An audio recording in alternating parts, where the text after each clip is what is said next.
সালাম আলাইকুম নমস্কাৰ মই এটা ভিডিঅ' লৈ আহিছোঁ আপোনালোকে ভিডিঅ'টো সম্পূৰ্ণ চাব আৰু এটা শ্বেয়াৰ মাৰি আমাৰ বিনাকান্দি সমষ্টিৰ প্ৰভাৱশালী নেতা ক'ব নোৱাৰি প্ৰভাৱশালী এজন মানুহ সেই মানুহজনৰ ওচৰত পৌঁছাই দিব। তেখেতৰ নাম হ'ল আমাৰ ৰেজাউল কৰিম চৌধুৰী।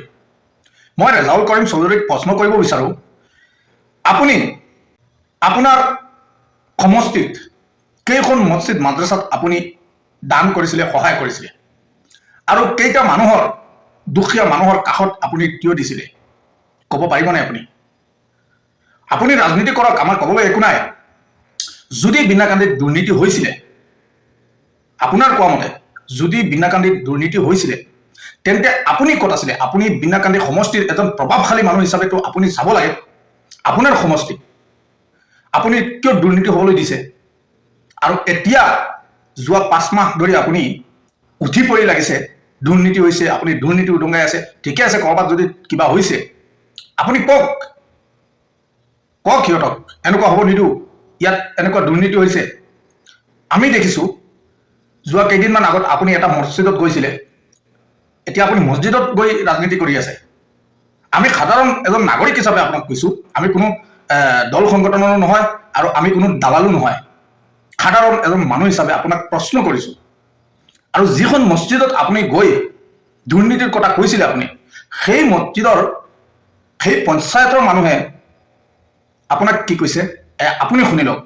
ৰাইজ আপোনালোকে শুনক আৰু শ্বেয়াৰ কৰি আমাৰ প্ৰভাৱশালী সেইজন মানুহ হৈছে আমাৰ ৰেজাউল কৰিম চৌধুৰী, তেখেতৰ ওচৰত এই ভিডিঅ'টো আপোনালোকে পৌঁছাই দিয়ক। জামি মসজিদও আমার রেজাউল ভাই আইয়া নমাজ পড়ছই, বড় ভালো লাগছে নমাজ পড়ছই।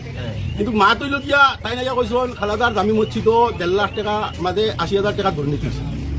দুর্নীতি যদি হয়েছে পয়লা প্রথম রেজাউল ভাই আমি ওখান কথা কইতাম চাইয়া যেন আইতায় যে আপনার আনছে পয়লা প্রথম জায়গা করে তথ্য লইও হাসানা মিশা আন্দাজে রাজনীতি করি না। রাজনীতি হলে আইকো তোমার রাজনীতির অভাব আছে। ইনো 1.5 লাখ টাকা দেওয়া হয়েছে, কিতাব ভিত্তিক দেওয়া হয়েছে, ওখান ফেলে জানা লাগবো। পদুমণি মাদ্রাসায় খালাদার মসজিদে 2টা ভাগ করিয়া টাকাটা দেওয়া হয়েছে, আর এই টাকা আধা পয়সা আমরা পাইছি, আধা পয়সা পদুমণি মাদ্রাসায় দেওয়া হয়েছে। 2টা হইল আমরা ধর্মীয় অনুষ্ঠান, 2টা ভাগ করে দেওয়া হয়েছিল। কিতাব বদল হয়েছে, কিতাব দুর্নীতি হয়েছে। ইউটিউব দলটা আমি 100% খারাপ পাই, বদরুদ্দিন মৌলানারও খারাপ পাই, দলের খারাপ পাই। কিন্তু আমি ইউটিউব দলে দুর্নীতি করছে না, এখানে দুর্নীতি করতাম না। হাসামার যেখানে যখন মাতিয়ে থাকি 4 বছৰ তেখেত কথা আছিলে। আমাৰ প্ৰশ্ন হয়তো তেখেতে চকুটো দিলে হয় তেন্তে সেইবিলাক দুৰ্নীতি নহ'লে হয়।